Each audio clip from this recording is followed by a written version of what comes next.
I think it's a great opportunity that I wouldn't have been afforded if I hadn't gone to Kellenberg. And it really set me on a trajectory that I followed really the last 10 to 15 years pursuing medicine. I think that even if you're not sure about it or you don't know a lot about it, jumping in can change your mind on what you want to do. Every day people face emergencies, big and small. When seconds matter, EMTs are the ones who show up, calm, prepared, and ready to help. They witness it all: accidents, illnesses, and unexpected moments that can change lives in an instant. Here in Kellenberg Memorial, our EMT club, in partnership with the Nassau County EMS Academy, is training the next generation of first responders. These students are dedicated to service and skill, and through hands-on lessons, they are building confidence, embracing responsibility, and creating opportunities to make a real difference in their communities. Welcome to Flight of the Firebirds, a Kellenberg Memorial podcast.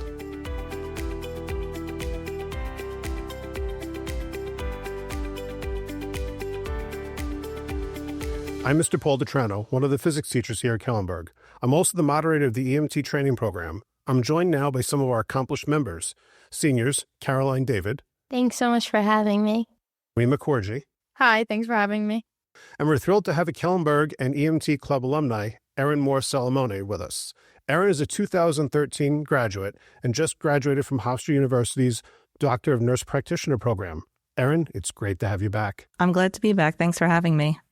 We want to talk a little bit about the EMT program. The program's been running here at Kellenberg for about 15 years.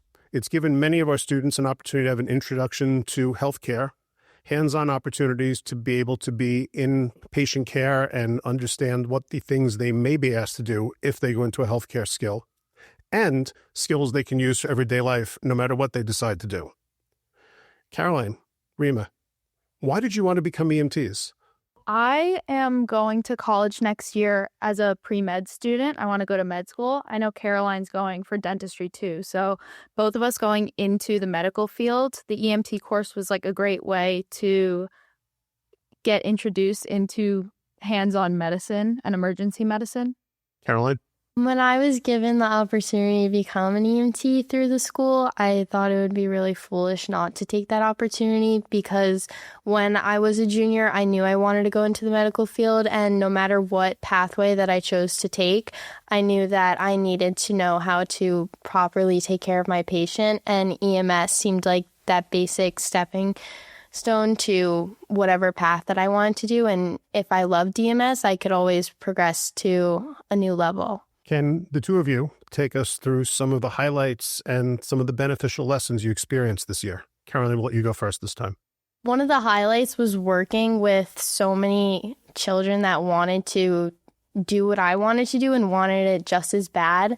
The program's so competitive, but it's competitive because you want to have that good support system around you, and everyone wants to work so hard, and everyone's learning for their first time, but they're wanting to not only help themselves, but help each other when learning through the EMS course because it is hard. That was really inspiring. And when you're with a bunch of people who want to be better, you want to be better. So that was one of my main highlights. And learning how to navigate studying how to take care of someone is very different than just studying for like a history test or a health science test. It's a lot different. And so that was really humbling. And I'm really grateful that I got to learn that because that's just preparing me for the courses that I'm going to take next year. Rima? I agree with what Caroline's saying because I don't think I would have done as well in the class as I did if I didn't have the classmates that I did. Because we worked together. We would call and study together, or we, before the skills exam, we organized a practice class together and we ran through patient assessment and vitals and things like that. So it was really helpful. I'm glad you guys actually worked together. That's part of what we were hoping to teach you through the course.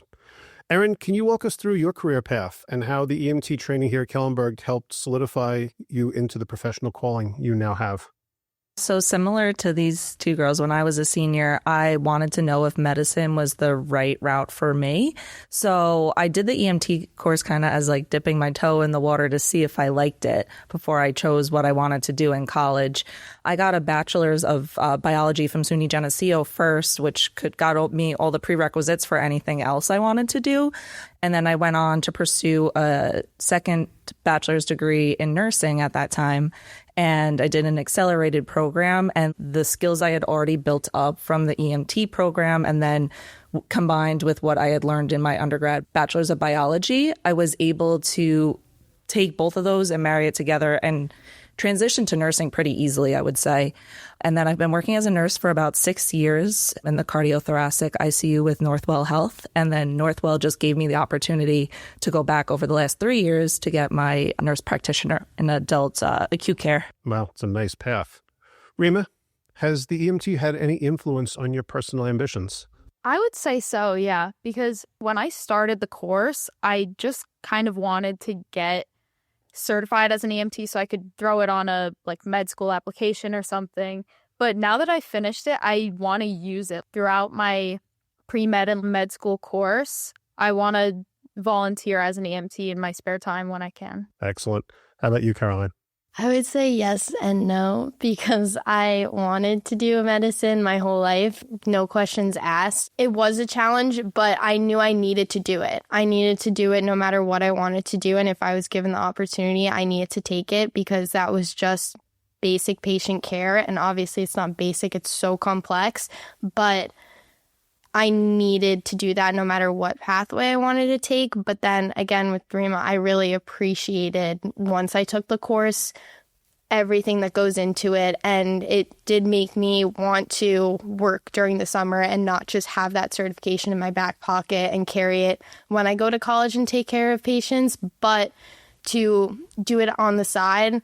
Not 18 yet, can't do it this summer, but I would definitely do it once I turn 18 and work on the side in New York City if I can. Erin, what would you like the current and future club members to know about how the EMT skills translate into the real world? I think the skills that you learn in the EMT course can transcend to a lot of different avenues of medicine. I can kind of tell what both of you guys are saying. It's super helpful when you know you want to go into the medical field, as well as opening opportunities that you didn't even know. I got one of my jobs in college because I knew how to do CPR and BLS, and I wouldn't have got that job if I hadn't done the EMT course. So some of the basic assessment skills that you learn during the EMT course can lead you to opportunities and success in the fields that you're choosing to pursue. Are there any lessons, do you think, that are taught in the class that can't be taught in the textbook? The hands-on. I think anyone who's done the EMT program knows that there's the book didactic portion, and then there's the hands-on skills portion that you have to test out and go through. And you can say it a million times in your head, but until you're running through how to physically assess someone, it's really the hands-on that you can't be taught if you don't go through a course like that. I think that's one of the things that the state's been working on, trying to see if we can become more hands-on and not lose the textbook, but actually apply it more to our students. Caroline, what are some of the life lessons you think you've taken away from the class this year?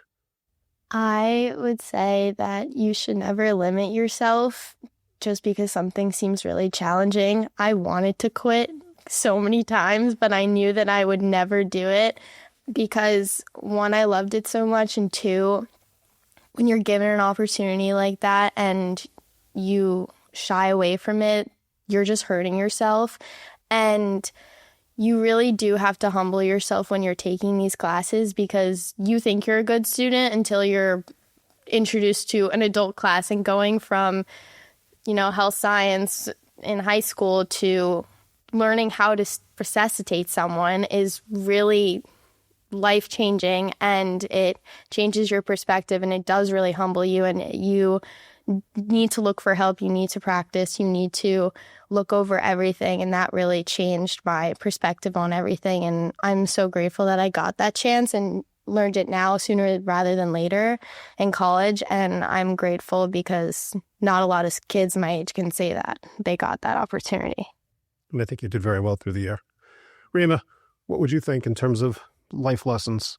Kind of going along with what we said earlier about teamwork and working with your classmates, I think that this class really showed me how you are not alone when you're in an educational environment. Because in every high school class, you're mostly just listening to the teacher lecture and then going home and studying on your own. But in EMT, we work together, and not even just working with the students, working with you and with John. You guys were resources that were very helpful to us while learning. All right. So as the three of you think back on the EMT course, I guess the classroom part of the class everybody can sort of relate to, because we sit in a classroom, there's PowerPoint, there's discussion, and there's tests. What would be some of the other things that you remember that seem to be highlights of the skills and the things we did where we're working either on the dummies, the mannequins, or even when you were using each other as patients? I would say the biggest thing throughout the year, which was so simple to us because we practice it so much, was just taking vitals. Things like blood pressure, pulse, heart rate.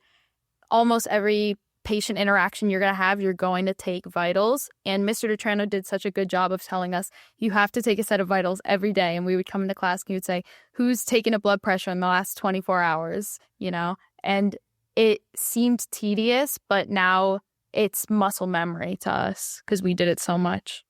That was the goal. That definitely was the goal. And I'll let Dr. Salomone kind of back that up from the clinical perspective. A core thing that I do every day is take vitals. And I distinctly remember in the EMT course here, I thought when you take a pulse, you check the neck or you check the wrist.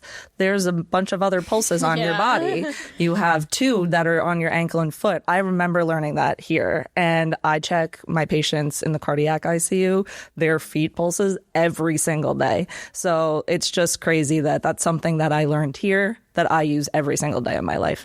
Little things that you're learning and basics that you get comfortable with, it can't be stressed enough how important it is and how it can build a foundation for things you end up doing down the line that you wouldn't even think you would be doing. Kind of what would you say is memorable about some of the skill sessions?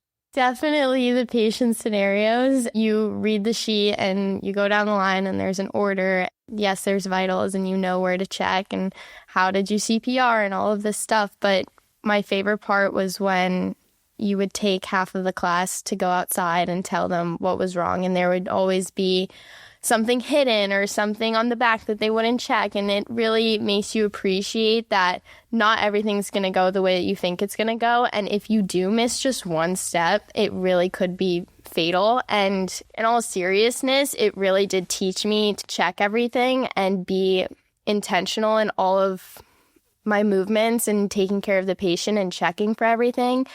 But at the same time, it made class a lot more fun, and it was a fun way to do hands-on experiences, and I think that you can't get that if you just do the notes, and that was really impactful when we did lab, and I looked forward to it all the time.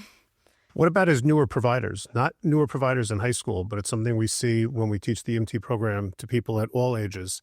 The concept of history taking, the concept of walking up to somebody who's a complete stranger, somebody you've never met, and now you're checking the vital signs. You're putting your hands on it. If they say it hurts wherever part of their body they said it hurts, you're examining that and doing that in a professional way. We've seen at the Academy, it's a constant discussion of how to get people to understand that the normal boundaries of human interaction don't apply. There are new boundaries, and finding those and understanding how to navigate them. I think, at least for our class, we did a good job at knowing, when you palpate the chest, how to do it and not how it looks weird. And I think for me personally, I never felt uncomfortable because I feel like between me and my hypothetical patient, which would normally be a classmate, we both knew that I was just trying to help them.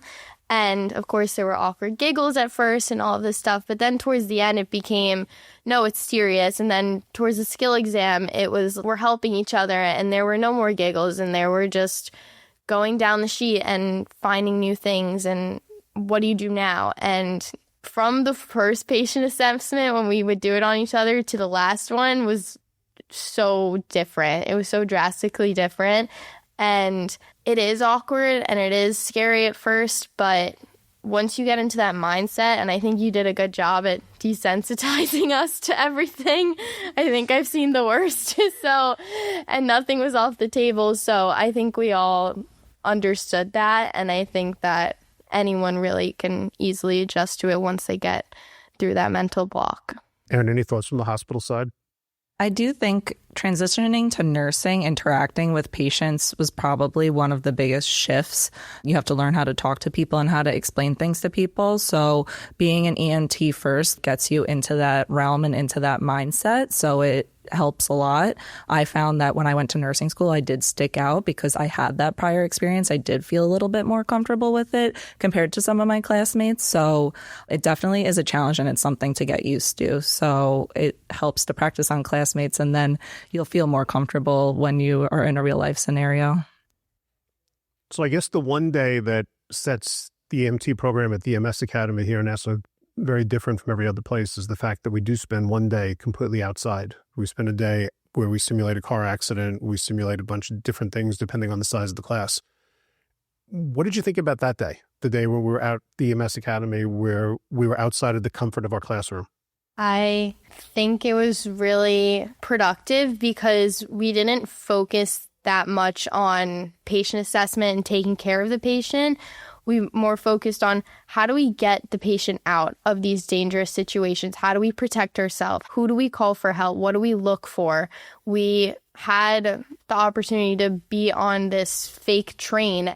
I was in this tiny room and everyone else had to go find me. It teaches you to look for those stuff because you can't leave that person behind and you have to make sure that everything's clear, but you also have to make sure that you're safe. And learning how to detach the roof of the car and break windshields but safely and keep the patient safe and how to get into the car to get the patient out while keeping yourself safe. Because when we're in the classroom and we're in lab, we don't really think about that. We're thinking about, we say, oh, scene is safe, our patient is safe, but then when we got out there, we really knew how to keep ourselves safe and make sure that the scene was safe. So that was really cool. Rima, what do you remember of that day? It was really interesting because we focused not just on the EMT portion of it, but we also learned what the firefighters have to do because we're not going to be the ones that are using the jaws of life to remove the roof off of a car. But it was interesting seeing how it actually works and seeing that, you know, when we're in a classroom, you just have a patient on the floor and you have all this space around you. But when you're treating a patient in real life, you don't have that luxury. You're in a train car or you're in the road and you aren't in that safe environment. So it was really interesting to see. And Erin, I always kind of find it interesting when I speak to alumni because that seems to be the day that everybody remembers more than anything else. Any thoughts about the day that you spent out at the academy?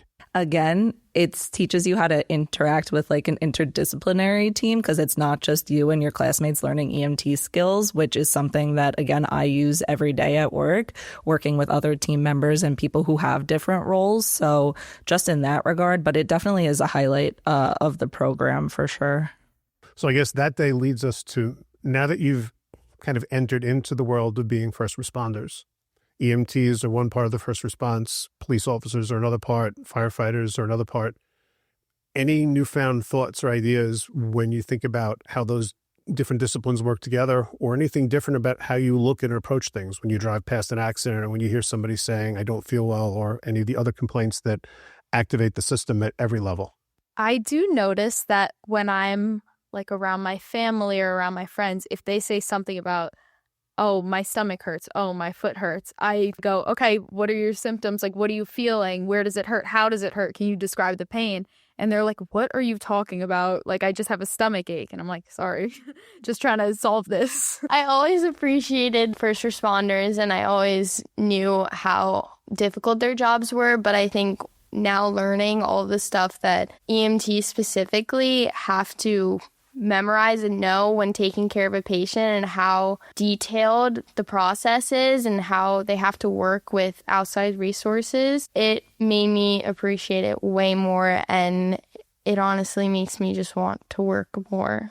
Erin, how about you? Because you have multiple perspectives. You have the EMT perspective, you've seen the hospital side, and you have law enforcement at home with your husband being a police officer. We actually had this discussion frequently about how he's probably going to be exposed in the field to a lot of medical emergencies. And I work in the cardiac ICU now. So a lot of people have cardiac events when they're out in the community. And there are numerous patients that If people in the community, whether it's someone who's working as a firefighter, a police officer, or just a bystander, the patient would not have survived and would have not had a good outcome had people in the community not been trained to do what they needed to do, act in a distinct time period, and got the right things done. So then once the patient comes to the hospital, we can take over and we can get them where they need to go. On a weekly basis, I see that in the hospital when patients come in and hear their stories about what happened. It's always interesting when we get to follow up, because a lot of times we leave our patients at the hospital and we never find out what happens. There is a mechanism that if we're interested, if we want to know, there is somebody we can contact that'll come back and give us, well, this is what the actual outcome was. You were right. Your direction was the right thing. Well, no, you guys missed that completely. It was something else, but the patient in many cases is still doing well because they got to the right care. They got to definitive care quickly enough. So one last thing as we start to try to tie up a little bit, I'd ask this out to everybody. For students who are thinking about joining the EMT training program, what would you tell them to expect from the EMT course? And what do you hope they'll take away from the experience? I think it's a great opportunity that I wouldn't have been afforded if I hadn't gone to Kellenberg. And it really set me on a trajectory that I followed really the last 10 to 15 years pursuing medicine. I think that even if you're not sure about it or you don't know a lot about it, jumping in can change your mind on what you want to do. So I would advise anyone who has the opportunity to absolutely take advantage of the program. And you can expect to be challenged, but maybe open a lot of doors and get you into something that you wouldn't have otherwise thought you would have pursued. Rima, what do you think?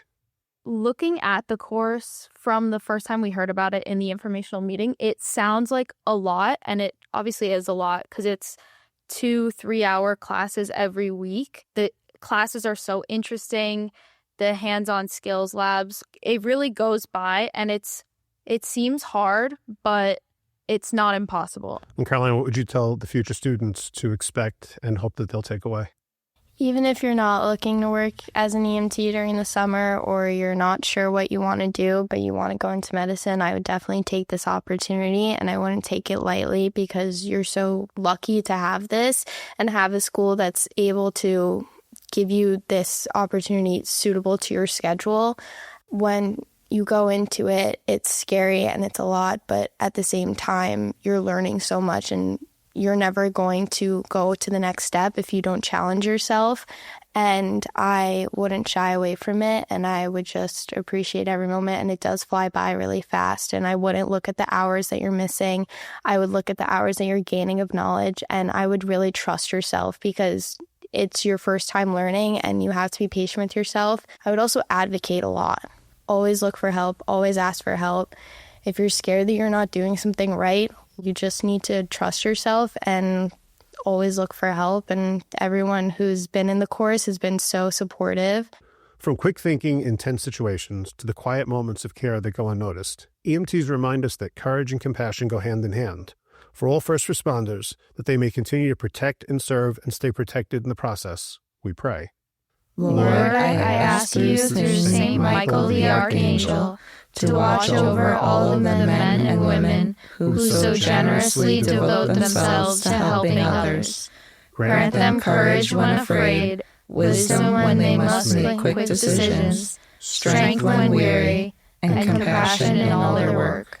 When the alarm sounds and they are called to aid both friend and stranger, let them faithfully serve you in their neighbors. Amen.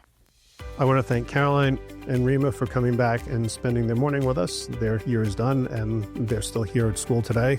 And our special guest, Erin, for using part of your day off to spend with us. We thank you very much for joining us today. I'm Mr. Ditrano, and this is Flight of the Firebirds.